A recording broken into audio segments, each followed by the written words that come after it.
Work, it is the other form of energy transfer. Work is the form of energy transfer by any means rather than energy transfer by the mean of temperature difference. Work is the ordered form of energy. Good morning all of you, good morning बच्चों। आज हम new topic शुरू करने जा रहे हैं जिसका नाम है वर्क एंड वर्क के बारे में, कार्य के बारे में पढ़ेंगे। पहले हमने हीट के बारे में पढ़ा, आज हम कार्य के बारे में पढ़ने जा रहे हैं। किसी को भी इसकी डेफिनेशन आती हो फटाफट मुझे चैट सेक्शन के अंदर बताओ कि what is difference between heat and work. Heat और वर्क के अंदर, हीट एंड वर्क के अंदर क्या डिफरेंस होता है, ऊष्मा और कार्य के अंदर क्या विभिन्नताएं पाई जाती हैं, इसको समझाइए। अब तब तक बच्चों का वेट करते हैं चैट सेक्शन के अंदर। फटाफट बच्चे बताते जाओ कि what is difference between work and energy. फटाफट डिफरेंस बताओ बच्चों, शाबाश।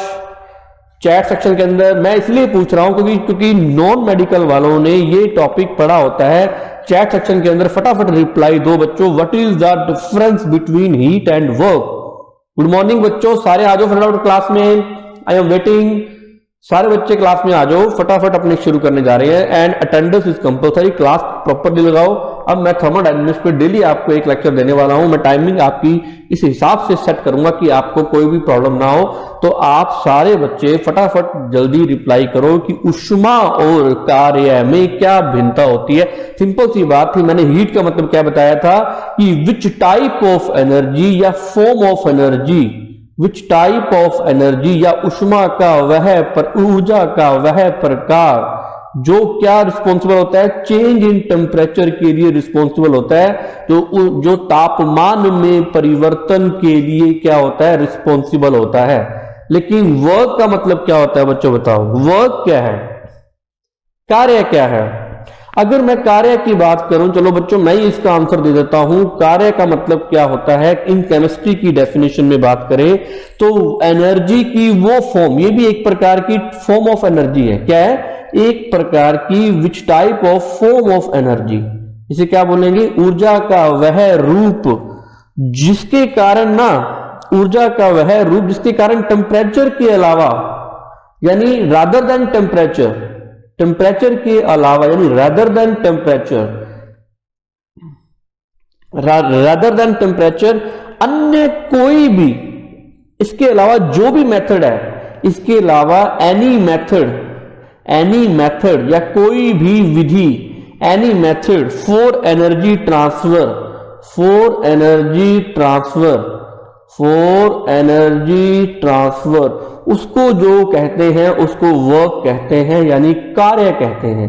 अभी इसको हम अपने मैथमेटिकली प्रूव करेंगे कि वर्क का मतलब क्या होता है। फिजिक्स में वर्क का मतलब थोड़ा सा अलग होता है और केमिस्ट्री में अलग होता है, लेकिन लास्टली देखेंगे कि बात एक ही है ना। तो मैं सिंपल सी बात करने जा रहा हूं आपको कि वर्क का मतलब क्या होता है कि वो टाइप ऑफ एनर्जी या वो फॉर्म ऑफ एनर्जी जो टेम्परेचर में चेंज ना ला करके only any method for energy transfer, मतलब और किसी में चेंज लाए वो, और वो कोई भी, जब भी एनर्जी ट्रांसफर हो रही है कोई भी चेंज लेकर के आए, चेंज एनी, ठीक है ना, टेम्परेचर के अलावा, मतलब रादर देन टेम्परेचर। तो अगर इसकी डेफिनेशन को डिफाइन करें कि वर्क की डेफिनेशन क्या बनती है, सिंपल सी बात है आपके सामने आ रही स्क्रीन पे, it is the other form of energy transfer. बिल्कुल, it is the other form of energy transfer. Work is the form of energy transfer by any means rather than energy transfer, मतलब energy transfer by the mean of temperature difference, मतलब जिसे temperature difference पे कोई फर्क ना पड़े, जिसमें temperature difference ना आए, वो टाइप ऑफ एनर्जी या विच टाइप ऑफ एनर्जी या which form of energy, it is known as work. समझे बात को, it is the other form of energy transfer, यानी एक दूसरी फॉर्म है एनर्जी की, ऊर्जा का दूसरा वह प्रकार जिसको ट्रांसफर करने से कार्य होगा, वर्क डन होगा, लेकिन तापमान में परिवर्तन के अलावा अगर अन्य कोई परिवर्तन होते हैं तो इसका मतलब आप कार्य कर रहे हैं। समझे बात को। मान लो मैं ऊर्जा का स्थानांतरण कर रहा हूं, मैं एनर्जी को ट्रांसफर कर रहा हूं, है ना। एनर्जी को ट्रांसफर करने से टेम्परेचर में चेंज नहीं आ रहा, लेकिन अदर चेंजेस आ रहे हैं, अन्य अन्य परिवर्तन आ रहे हैं। वो अन्य परिवर्तन जो आ रहे हैं वो कार्य है, वो वर्क है, वो वर्क डन है। समझे बात को? तो यही ही कहना चाहता है कि energy transfer by means of temperature difference. Temperature difference के कारण जो एनर्जी ट्रांसफर होती है, उसके अलावा जो एनर्जी टेम्परेचर में चेंजेस के लिए रिस्पॉन्सिबल होती है, उसके अलावा ऑल टाइप्स ऑफ एनर्जी जिसके कारण चेंजेस आएंगे, परिवर्तन आएंगे, उसी क्या कहेंगे अपने बच्चों, क्या बोलेंगे अपने? वर्क डन बोलेंगे, कार्य बोलेंगे। अब second line, work is the ordered form of energy. यह एक ऊर्जा का एक व्यवस्थित प्रकार होता है। जो वर्क होता है ना, वो एक फिक्स ऑर्डर्ड फॉर्म में होता है। हमें वी नो दैट हीट जो होती है वो कैसी होती है, हमने पढ़ा हुआ है कि heat is the disordered form, जबकि work is the ordered form. बच्चों आपसे मैं क्वेश्चन पूछता हूं कि ऑर्डर्ड फॉर्म को डिसऑर्डर्ड फॉर्म में चेंज करना इजी है या डिसऑर्डर्ड फॉर्म को ऑर्डर्ड फॉर्म में चेंज करना इजी है? मैं सिंपल सी बात पूछता हूं, ऑर्डर्ड को बोलते हैं व्यवस्थित रूप है। कार्य क्या एक प्रकार का व्यवस्थित रूप है, लेकिन ऊष्मा क्या है? अव्यवस्थित रूप है। अव्यवस्थित को बोलते हैं चायोटिक फॉर्म में रहती है, यानी अव्यवस्थित। जबकि कार्य जो होता है वो कैसी अवस्था में रहता है? वो एक व्यवस्थित अवस्था में रहता है। मैं तुमसे एक क्वेश्चन पूछता हूं, फटाफट मुझे बताओ। हमने इसकी डेफिनेशन भी कर ली कि ऑर्डर्ड फॉर्म को डिसऑर्डर्ड फॉर्म में कन्वर्ट करना या डिसऑर्डर्ड फॉर्म को ऑर्डर्ड फॉर्म में कन्वर्ट करना, बताओ किसको इजी है? एक एग्जांपल लेते हैं अपने, ये मैंने इसको एक एग्जांपल लेते हैं। आप बच्चे क्या गए? लाइब्रेरी में गए। बच्चों लाइब्रेरी में कैसी बुक्स होती हैं? बुक्स की फॉर्म कैसी होती है? जो मैम बैठे होते हैं वो क्या करते हैं? बुक्स को पूरा ऑर्डर्ड फॉर्म के अंदर जिचा करके रखते हैं, व्यवस्थित तरीके से लगी होती है। बच्चे आए, बच्चों को ये टास्क दिया गया कि आप सारी बुक्स को खिलार दो, सभी बुक्स को बिखेर दो। तो आपके लिए बहुत आसान काम है, सारी बुक्स लाइब्रेरी की बिखेरना बहुत आसान काम है। सभी बच्चों ने बुक्स बिखेर दी सारी की सारी, तो ऑर्डर्ड से डिसऑर्डर्ड फॉर्म में कन्वर्ट कर दिया लाइब्रेरी को, पूरी डिसऑर्डर्ड फॉर्म में। बच्चों को जोर आया क्या? बच्चों को जोर आया? बिल्कुल भी जोर नहीं आया। लेकिन अगर उन्हीं बच्चों को बोला जाए कि ये सारी बुक्स जो आपने बिखेरी हैं, जो सारी बुक्स को आपने डिसऑर्डर्ड किया है, इसको ऑर्डर्ड फॉर्म में कन्वर्ट करो, क्या उतने टाइम में आप डिसऑर्डर्ड फॉर्म को ऑर्डर्ड फॉर्म में कन्वर्ट कर पाओगे क्या? बिल्कुल सर हम कर सकते हैं, लेकिन इम्पॉसिबल, इतना पॉसिबल नहीं है कि आप 100% उस जो आपने बुक्स को डिसऑर्डर किया है उसको आप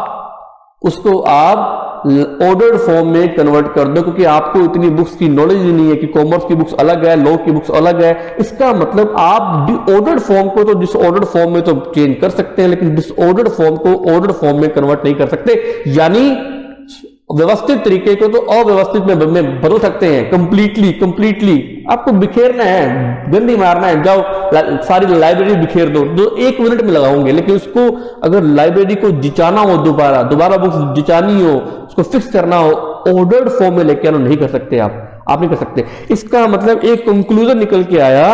वो कंक्लूजन क्या निकल के आया कि हीट जो है ना, हीट अगर हम बात करें, यहां देखो, ये देखो वर्क है, वर्क कैन बी, वर्क जो है कार्य को ऊष्मा में परिवर्तित किया जा सकता है। 100% work can converted into heat. मेरी बात समझे कि कार्य को 100% ऊष्मा में बदला जा सकता है, लेकिन ऊष्मा को वापिस, ऊष्मा कैसी फॉर्म है? डिसऑर्डर्ड फॉर्म है, एक अव्यवस्थित रूप है, लेकिन ऊष्मा को दोबारा कार्य के अंदर नहीं बदला जा सकता। तो इसके लिए एक शॉर्ट नोट लिख लो बच्चों, ये मैंने हिंदी में कन्वर्ट किया है। यह ऊर्जा का अन्य रूप अर्थात कार्य ऊर्जा का स्थानांतरित करने का वह रूप है जिससे तापमान में परिवर्तन ना आकर के अन्य परिवर्तन आते हैं। कार्य ऊर्जा का व्यवस्थित रूप है और ऊष्मा जो होती है वो अव्यवस्थित रूप होती है, और कार्य जो होता है वो व्यवस्थित रूप होता है। अव्यवस्थित को व्यवस्थित करना बहुत ही मुश्किल काम है, लेकिन व्यवस्थित तरीके को अव्यवस्थित करना बहुत ही आसान काम है। इसका मतलब कार्य को ऊष्मा में बदला जा सकता है कंप्लीटली, पूर्णतः, लेकिन ऊष्मा को कार्य में नहीं बदला जा सकता। तो नोट डाल के लिखो बच्चों, 100% work can be converted into heat, but 100% heat can not be converted into the work. साथ साथ लिखते जाओ बातों को कि ही कार्य को तो 100% ऊष्मा में परिवर्तित किया जा सकता है, परंतु ऊष्मा को पूर्णतः कार्य में परिवर्तित नहीं किया जा सकता। मेरी बात समझे? नहीं किया। अब आता है वर्क क्या होता है, ये हमने डेफिनेशन कर ली कि अब कार्य क्या होता है। सिंपल सी बात करते हैं कि व्हाट इज वर्क। अब कार्य क्या है? कार्य फिजिक्स में क्या कहते हैं कि आपने किसी पर फोर्स लगाया। बच्चों आपसे मैं एग्जांपल पूछता हूं, ये एक स्टोन पड़ा, पत्थर पड़ा, पत्थर, आप क्या कर रहे हो, इस पे फोर्स लगा रहे हो, लेकिन ये पत्थर जो है इसमें टस से मस नहीं हो रहा, क्योंकि पत्थर का जो वेट है, जो स्टोन का जो वेट है, जो भार है, बहुत ज्यादा है, बहुत ज्यादा है। तो क्या आप फोर्स लगा रहे हो इस पे? मैं बात कर रहा हूं फिजिक्स के अकॉर्डिंग कार्य की, भौतिक विज्ञान के अकॉर्डिंग मैं कार्य की बात कर रहा हूं, वर्क की बात कर रहा हूं। तो इसमें कोई भी डिस्प्लेसमेंट नहीं हुआ, कोई भी विस्थापन नहीं हुआ। तो मुझे एक बात बताओ, क्या फिजिक्स की डेफिनेशन में कोई वर्क हुआ क्या? जल्दी बताओ चैट सेक्शन के अंदर कि आपने एक बड़े स्टोन को हिलाने की कोशिश की, एक स्टोन को डिस्प्लेस करने की कोशिश की, एक पत्थर को विस्थापित करने की कोशिश की, और ये पत्थर नहीं हिला, और आपने एफ फोर्स लगाया, बल लगाया, तो क्या फर्क पड़ेगा क्या बच्चों? जल्दी बताओ चैट सेक्शन के अंदर फर्क बताओ। क्या आपने कोई कार्य किया क्या फिजिक्स की डेफिनेशन में? क्या आपने कोई कार्य किया क्या? जल्दी बताओ मुझे, क्या आपने कोई कार्य किया क्या? नहीं किया, जीरो वर्क। जब भी आप किसी की डिस्प्लेसमेंट नहीं कर सकते, अगर आपने उसका विस्थापन नहीं कर सकते, इसका मतलब फिजिक्स की डेफिनेशन में आपने कार्य जीरो किया। मान लीजिए एक दीवार है, एक वॉल है, आप इसको फोर्स लगा रहे हो, अपने रूम की दीवार है, फोर्स लगा रहे हो, आपके लिए तो वो काम है, आपके लिए तो वो कार्य है, लेकिन फिजिक्स की डेफिनेशन में आपने कोई कार्य नहीं किया, आप धक्के से जोर लगा रहे हो, आपने कोई कार्य नहीं किया। इसका मतलब वहां डिस्प्लेसमेंट नहीं हो रहा। जब तक आप किसी को फोर्स लगाओगे, मान लो ये बॉक्स है, मैं फोर्स लगा रहा हूं, अगर इसमें डिस्प्लेसमेंट नहीं होता, मतलब ये यहां से यहां ना आ जाए, जब तक डिस्प्लेसमेंट नहीं होगा तब तक वर्क नहीं माना जाएगा। अगर डिस्प्लेसमेंट हो गया तो कार्य है, सिंपल सी बात है, कार्य है। तो वर्क की फॉर्मूला क्या बनता है इन फिजिक्स? वर्क का फॉर्मूला क्या आता है? Work is equal to force into displacement, force into displacement, है ना, ये बनता है फॉर्मूला, यानी अकॉर्डिंग टू फिजिक्स, ये अकॉर्डिंग टू फिजिक्स। लेकिन बट केमिस्ट्री की फॉर्म में एक अलग मतलब होता है इसका, वो मैं तुम्हें समझाने जा रहा हूं कि केमिस्ट्री की फॉर्म में इसका अलग मतलब कैसे होता है। एज्यूम दैट ये सिलेंडर है, ये क्या है? केमिस्ट्री में हम क्या लेते हैं? एक सिलेंडर लेते हैं। लेकिन उससे पहले मैं तुम्हें फिजिक्स के अकॉर्डिंग वर्क को समझाने की कोशिश करता हूं कि फिजिक्स में वर्क कैसे निकालते हैं। ये वर्क एक एनर्जी ट्रांसफर करने का एक फॉर्म है, बट वो हीट के जैसा नहीं है, ना, ये बात पता है हमें। हम केमिस्ट्री में हम कैसे निकालते हैं? मान लीजिए ये बॉक्स है और इसको आपने क्या करना है, इसको आपने एफ फोर्स के साथ इसको आपने क्या किया, इस पे फोर्स लगाया एफ फोर्स, और इसको आपने पुलअप करना शुरू कर दिया, इसको खींचना शुरू कर दिया, और इसके बीच में डेल्टा एंगल है, और विस्थापन क्या कहां तक हो रहा है? डिस्प्लेसमेंट यहां हो रहा है, विस्थापन यहां हो रहा है। तो इसका मतलब आपने डब्ल्यू वर्क किया, एफ फोर्स लगाया, और उसमें एक्स विस्थापन हो गया, वो बॉक्स खिसक के यहां आ गया, है ना, तो फोर्स लगाया आपने, तो एफ डॉट एक्स ये एक प्रकार का डॉट प्रोडक्ट है, और इसके साथ क्या आ जाएगा? कोस थीटा, इसका एंगल आ जाएगा। जब इसका निकालेंगे तो ये फॉर्मूला निकल जाता है W is equal to F X cos theta. ये इसका फाइनलाइज फॉर्मूला आता है इन फिजिक्स में कि ये थीटा एंगल बन रहा है, इस तरफ आपने फोर्स लगाया। आप कभी भी कोई बॉक्स को आप ऐसा जाने कि बॉक्स का इस डायरेक्शन में, इसकी डायरेक्शन तो ये जाएगी, इसकी दिशा तो ये जाएगी, लेकिन फोर्स इस डायरेक्शन में लगेगा तो वर्क काम करेगा। Work is equal to F X cos theta. लेकिन हमारी केमिस्ट्री में ऐसा नहीं होता है। केमिस्ट्री में वर्क और तरीके से होता है, वो तुम्हें समझाने जा रहा हूं। हमने इसमें फॉर्मूला निकाला W is equal to F X cos theta, ठीक है। अब मैंने क्या कि केमिस्ट्री में बताता हूं, केमिस्ट्री में हम क्या लेते होते हैं? एक सिस्टम लेते हैं जिसमें क्या मानते हैं? एक सिस्टम को सिलेंडर मानते हैं ना, वो सिस्टम लेने जा रहा हूं मैं। हालांकि मैंने पीछे एग्जांपल लिया हुआ है तो वहां से समझा देता हूं, मैं डायग्राम ड्रॉ किया हुआ है अपने। ये देखो मैंने एक सिस्टम लिया, लेकिन हमने फिजिक्स के अकॉर्डिंग कैसे वर्क किया? F dot x and cos theta. लेकिन इसको हमें केमिस्ट्री की डेफिनेशन में तुम्हें समझाने जाना कि केमिस्ट्री में वर्क अलग तरीके से होता है। आपने क्या लेना है कि ये एक सिलेंडर लिया मैंने, इसमें क्या लगा हुआ है? पिस्टन लगा हुआ है, पिस्टन बोलते हैं इसको, पिस्टन यानी ढक्कन लगा हुआ है। और उसके बाद आप क्या कर रहे हो? इसके अंदर गैस भरी हुई है, और ये गैस जो है ये प्रेशर लगा रही है, P ऑफ गैस, इसको बोलते हैं pressure of gas, the applied pressure by the gas. यानी गैस के द्वारा लगाया गया दाब जो कि इस पिस्टन की तरफ लग रहा है, और ये पिस्टन इसको क्या हुआ, रोके हुए खड़ा है, इसको कर रखा है ना। अब इसमें क्या हुआ कि केमिस्ट्री में हमने सिस्टम मानते हैं, एक सिलेंडर लिया, सिलेंडर में गैस भरी हुई है और गैस के द्वारा अप्लाइड फोर्स जो लग रहा है वो क्या लग रहा है, अप्लाइड फोर्स F लग रहा है, और F की डायरेक्शन और जो गैस के द्वारा जो अप्लाइड फोर्स ऑफ अट्रैक्शन होगा, जो बल लगेगा, उसकी डायरेक्शन भी किस तरफ होगी, इस तरफ होगी, उसका डिस्प्लेसमेंट भी क्या होगा, इस तरफ होगा। तो इसका जो फॉर्मूला बनता है, इसका डिस्प्लेसमेंट भी इस तरफ है और इसका फोर्स भी इस तरफ लग रहा है, इसके बीच में बनने वाला जो एंगल होगा वो क्या होगा, 0 डिग्री होगा। अगर मैं इसको इस फॉर्मूले में पुटअप करूं तो W = F x cos 0, और वी नो दैट cos 0 की वैल्यू क्या होती है, 1 होती है।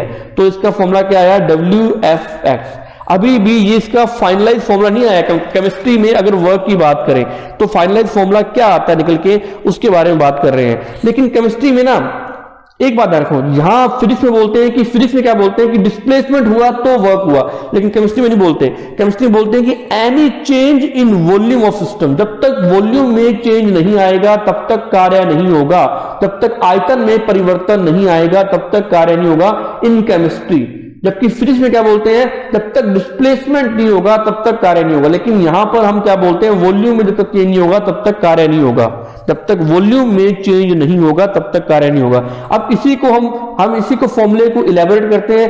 ये एक वही सिस्टम है, वही सिलेंडर है, इसमें गैस भरी हुई है, इस गैस के द्वारा लगाया गया प्रेशर P गैस बोला गया, और ये गैस का प्रेशर इस पिस्टन पे लग रहा है, इस ढक्कन पे लग रहा है। अब मैंने क्या किया बच्चों, ये सिलेंडर ले लिया, गैस का सिलेंडर ले लिया। केमिस्ट्री में हमेशा आप गैस का सिलेंडर लेकर के चलोगे थर्मोडायनामिक्स के अंदर। मैंने नीचे से हीट देनी शुरू कर दी, बताओ बच्चों क्या होगा, मैंने नीचे से हीट देनी शुरू कर दी, उष्मा देनी स्टार्ट कर दी। अब क्या होगा बच्चों, बताओ फटाफट कि क्या होगा, ये एनर्जी मिलेगी, और एनर्जी लेते ही इन कणों के अंदर, इन मॉलिक्यूल्स के अंदर काइनेटिक एनर्जी आ जाएगी, गतिज ऊर्जा आ जाएगी, और ड्यू टू काइनेटिक एनर्जी, इसकी ये फोर्स ऑफ अट्रैक्शन जनरेट होगा। इस फोर्स की डायरेक्शन क्या होगी, इस तरफ होगी, और इस फोर्स लगने के कारण ये पिस्टन थोड़ा सा ऊपर की तरफ खिसक जाएगा, और ये जो डिस्प्लेसमेंट हुआ थोड़ा सा, तो इसको बोल दिया माइन्यूट लेवल पे, तो इसको बोल दिया डिस्प्लेसमेंट dx, और फोर्स की डायरेक्शन क्या है, इस तरफ। तो W = क्या आया, F.dx cos थीटा, और मुझे बताया कि थीटा का एंगल यहां 0 बन रहा है क्योंकि फोर्स की डायरेक्शन जो है वो भी इस तरफ है और डिस्प्लेसमेंट की डायरेक्शन भी इस तरफ है ना। तो W = cos थीटा, यानी 0 की वैल्यू, cos 0 की वैल्यू क्या होती है, 1 होती है। तो यहां तो कोई दिक्कत नहीं है, F है ना, ये फॉर्मूला निकल के आ गया। क्योंकि फोर्स गैस में लगाया है तो डिस्प्लेसमेंट भी दोनों की डायरेक्शन सेम है, तो इसकी वैल्यू रख दी मैंने। अब ये आपको पता है कि थोड़ा सा डिस्प्लेसमेंट होगा तो कार्य भी क्या होगा, थोड़ा सा होगा, है ना। अब आपको ये बात पता है कि थोड़ा सा कार्य होगा तो उसको क्या लिखेंगे, dw = F.dx, यानी थोड़ा सा कार्य हुआ, थोड़ा सा डिस्प्लेसमेंट हुआ। अब मैं इस पूरी की पूरी इक्वेशन को a/a से मल्टीप्लाई कर देता हूं, पूरी क्वेश्चन को नहीं, इसको मैं a/a से मल्टीप्लाई कर देता हूं। तो dw = F/a and dx × a, मैंने इसको a/a से मल्टीप्लाई कर दिया। We know that force upon area. अब एरिया किसका लिया मैंने, आपको बताया कि इसका कोई ना कोई एरिया होगा पिस्टन का, इस एरिया पर ये फोर्स काम कर रहा है, ये वाला फोर्स काम कर रहा है इस एरिया पर, एक पर्टिकुलर एरिया पर। जब इस फोर्स एक पर्टिकुलर एरिया पे काम करता है, जब एक बल किसी क्षेत्रफल पे काम करता है, उसको क्या बोलते हैं, दाब बोलते हैं। तो फोर्स अपॉन एरिया क्या होता है, दाब, प्रेशर। तो dw = F/a प्रेशर हो गया, है ना, ये प्रेशर में कन्वर्ट हो गया। हम क्या कर रहे हैं, एक जनरलाइज फॉर्मूला निकाल रहे हैं, एक सामान्य सूत्र का निर्माण करने जा रहे हैं फॉर कार्य, यानी फॉर वर्क इन केमिस्ट्री। तो P, F/a का P, और जबकि किसी एरिया को डिस्प्लेसमेंट के साथ मल्टीप्लाई करते हैं तो क्या देता है, वॉल्यूम। जब किसी क्षेत्रफल को उसकी विस्थापन के साथ, विस्थापन भी क्या है, एक प्रकार की दूरी है, एक प्रकार की लंबाई है, तो उसके साथ जब उसको मल्टीप्लाई करते हैं तो तीन डायमेंशन में क्या देता है, वॉल्यूम, है ना। तो ये फॉर्मूला क्या निकल जाएगा, BdV। ये हमारा फॉर्मूला निकल के आ गया वर्क डन का फॉर्मूला निकलेगा ना। तो यहां पर P क्या है, dW is equal to P क्या है, P ऑफ गैस यानी pressure of gas and dot यानी इनटू में dV। अब ये हमें थोड़ा सा हमने वर्क निकाल लिया, ये अब हमने कंप्लीट वर्क निकालना है। तो कंप्लीट वर्क के लिए क्या करेंगे, अपने कंप्लीट वर्क के लिए क्या करेंगे बच्चों, अपने अभी निकालने जा रहे हैं अपने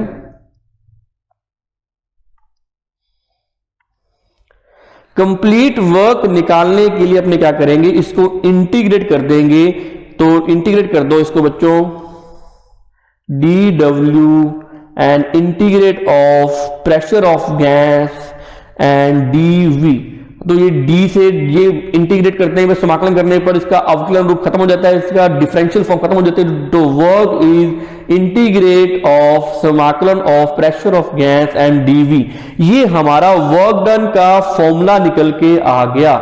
ये हमारा क्या निकल के आ गया, जनरलाइज फॉर्मूला, द अवकलन फॉर्मूला यानी इंटीग्रेटेड फॉर्मूला निकल के आ गया, the W is equal to integrate of pressure of gas and dV। लेकिन बच्चों अभी भी इसको मॉडिफाई करना जरूरी है। क्यों क्यों क्यों बच्चों, आपको पता है कि प्रेशर ऑफ गैस जो होता है ना, प्रेशर ऑफ गैस, मैं आपसे एक क्वेश्चन पूछता हूं, मैं अभी इस पे आता हूं, आपसे क्वेश्चन पूछता हूं, मुझे एक बात बताओ, तुम ये बात बताओ कि प्रेशर ऑफ गैस को मेजर करना इजी है क्या?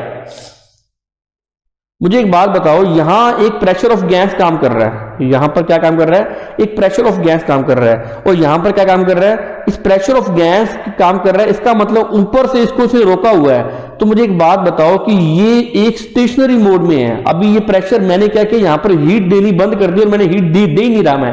तो मुझे एक बात बताओ कि इस प्रेशर ऑफ गैस को रोकने के लिए जो पिस्टन लगाया गया है, ये पिस्टन भी तो कोई ना कोई प्रेशर लगा रहा है ना। तो जो पिस्टन प्रेशर लगा रहा है तभी तो वो रुका हुआ है, तभी तो वो पिस्टन वहां टिका हुआ है ना। तो इसका मतलब जो पिस्टन के द्वारा लगाया गया प्रेशर क्या बोलेंगे, P एक्सटर्नल।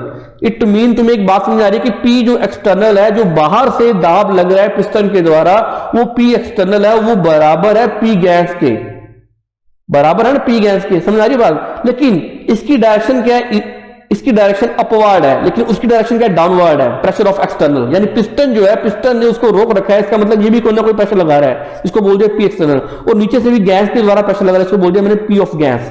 तो ये दोनों के दोनों अपोजिट डायरेक्शन में है। मैंने एक कंक्लूजन निकाला एक्सपेरिमेंटली वैज्ञानिकों ने कि प्रेशर ऑफ गैस को मेजर करना बड़ा मुश्किल काम है, इसको मापन करना बड़ा मुश्किल। अंदर गैस भरी, हमें क्या पता, मुझे अपने सिलेंडर की गैस का प्रेशर चेक करना है, मुझे एक बात बताओ।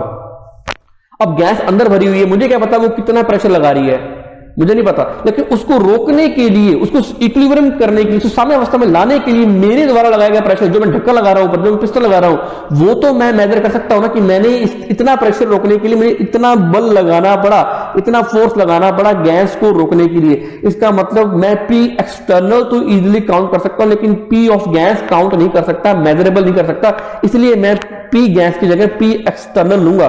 लेकिन मुझे पता है कि we know that pressure of gas जो है वो P एक्सटर्नल की मतलब प्रेशर ऑफ गैस जो है ना, उसके प्रेशर ऑफ एक्सटर्नल के अपोजिट डायरेक्शन में है, तो उसके लगाऊंगा -P एक्सटर्नल। समझ आई बच्चों बात, कि गैस के द्वारा लगाया गया दाब बाहर से दाब के क्या होता है, बराबर होता है। यानी P pressure of gas is equal to P external the minus of P external. मुझे ये बात बताओ, तुम्हें ये बात समझ में आई नहीं आई? जल्दी बताओ, जल्दी बताओ फटाफट बच्चों, समझ में आई बात? चलो आगे। तो वी नो दैट हमें एक बात क्या समझ में आई कि P of gas pressure applied by gas is equal to minus of P external. क्योंकि मुझे ये मेजर करना इजी है, तो मैं यहां पर क्या कर दूंगा, यहां पर इंप्लीमेंट कर दूंगा इंटीग्रेट P एक्सटर्नल माइनस लगा करके एंड dV। तो अगर मैं कभी भी माइनस लगाऊंगा तो इसका अंडरस्टूड है कि मैं एक्सटर्नल प्रेशर लगा रहा हूं। ये हमारा जनरलाइज फॉर्मूला निकल के आ गया। इसको मैं ऐसे भी लिख सकता हूं, ये अंडरस्टूड है ये वाली बात, कि इसको मैं ऐसे भी लिख सकता हूं। क्या लिख सकता हूं बच्चों, W is equal to minus of P dV। ये केमिस्ट्री की लैंग्वेज में, अब मैंने माइनस लगाया है यहां पर, माइनस का मतलब क्या है कि एक्सटर्नल प्रेशर आ रहा है यहां पर, तो W is equal to minus of integrate P dV W that is equal to the minus of PdV is the generalized formula, is the main most important formula of the work। ये हमने work का formula निकाल लिया, work done का formula निकाल लिया, कार्य का फॉर्मूला निकाल लिया। मेरी बात समझ में आई बच्चों? ये हमारा वर्क डन का फॉर्मूला होता है। अगर मैं तुम्हें दोबारा समराइज करूं इस बात को, दोबारा कैसे समराइज करूंगा, हमने सबसे पहले क्या किया, फिजिक्स की लैंग्वेज में हमने वर्क डन निकाला F इंटू एक्स यानी force into displacement cos theta, है ना। तो उसके बाद देखा कि कोस थीटा की वैल्यू क्या जीरो होगी, तो काम क्या हुआ, थोड़ा सा हुआ, तो डिस्प्लेसमेंट भी क्या हुआ, थोड़ा सा हुआ, क्योंकि थीटा की वैल्यू जीरो होगी तो कोस जीरो। मैंने इसको क्या किया, a बाई ए से मल्टीप्लाई कर दिया, तो D W is equal to F by A and D W F by A, यहां मैं गलत लगा गया बच्चों, डी एक्स आएगा, and D X into A, मैंने मल्टीप्लाई कर दिया, इसको मल्टीप्लाई कर दिया, तो D W is equal to क्या आया, D W is equal to F by A को बोलते हैं pressure, D X into A को मल्टीप्लाई करने पर वॉल्यूम आ जाता है, थोड़ा सा वॉल्यूम। अब मैंने इसको कंप्लीट मुझे वर्क निकालना है, मैंने इसे कर दिया इंटीग्रेशन, इंटीग्रेशन करने के बाद क्या आया, W is equal to integration of P D V, है ना। अब मैंने क्या, मुझे पता है कि ये गैस का प्रेशर है, गैस का प्रेशर करना, गैस का प्रेशर मेजर करना बड़ा हार्ड काम होता है, तो मैंने क्या किया, वी नो दैट, हम जानते हैं कि pressure of gas is equal to minus of P external, है ना। तो W is equal to minus of P external D V, इसको आप इस फॉर्म में भी लिख सकते हो, पी डीवी। ये हमारा केमिस्ट्री में जनरलाइज फॉर्मूला आ गया। बच्चों बात समझ में आई? आपके सिलेबस में वर्क एंड हीट दो टॉपिक हैं, ये हमने वर्क का फॉर्मूला निकालना सीख लिया। अब जो वर्क का जो हमने फॉर्मूला निकाला है, इसको अलग अलग तरीके से इंप्लीमेंट करेंगे, कल अपने नए टॉपिक करेंगे। बच्चों आज आपको समझ में आएंगे ये बात, जल्दी बोलो बच्चों, शाबाश। जिसको नहीं समझ में आया वो मुझसे डाउट पूछेगा व्हाट्सएप पे या जूम पे, बोलेगा मैं आ जाऊंगा जूम पे। और एनीवन बच्चों कोई दिक्कत लगे मुझे बता दिया करो। ये हमने वर्क डन का फॉर्मूला निकाल लिया, कार्य का हमने कार्य का सूत्र निकाल लिया, मैंने तुम्हें इसकी परिभाषा भी बता दी, मैंने तुम्हें इसकी सारी बातें समझा दी कि कार्य क्या होता है। और ये ध्यान रखना कि कार्य जो है एक प्रकार की ऑर्डर्ड, एक प्रकार का व्यवस्थित रूप है, एक प्रकार की ऑर्डर्ड फॉर्म है, और इसको तो आप कंप्लीटली उष्मा के अंदर बदल सकते हो, हीट के अंदर चेंज कर सकते हो, लेकिन हीट को कंप्लीटली वर्क के अंदर आप नहीं चेंज कर सकते, आप नहीं बदल सकते। मेरी बात समझे बच्चों? तो ये आपका वर्क डन टॉपिक कंप्लीट हुआ। अब वर्क डन के अलग अलग इंप्लीमेंटेशन पड़ेंगे कि work done for isothermal, work done for adiabatic system, क्या क्या काम करता है। वर्क जो होता है ना, कार्य जो होता है, वो सभी में काम आता है। तो वो अलग अलग मेथड्स अपने कल पढ़ेंगे। अब कंटिन्यू लेक्चर मिलेगा बच्चों, सारे डेली लेक्चर लगाओ और मुझे चैट सेक्शन के अंदर बताओ कि आज की बात आपको समझ में आई, कि हमने जो वर्क डन का फॉर्मूला निकाला है, ड्राइव किया है, आपको ये बात समझ में आई या नहीं आई? फटाफट जल्दी बोलो, शाबाश। कोई डाउट है बताओ मुझे, चैट सेक्शन के अंदर सभी बोलो यस या नो। कोई दिक्कत नहीं है, कोई दिक्कत आएगी तो मैं बताऊंगा आपको, जल्दी बोलो फटाफट। ओके बच्चों, बाय बच्चों, थैंक यू। आप चैट सेक्शन के अंदर लिखते रहो, मैं जा रहा हूं, बाय बच्चों, आपको चेक करता हूं फटाफट। ओके बाय बच्चों।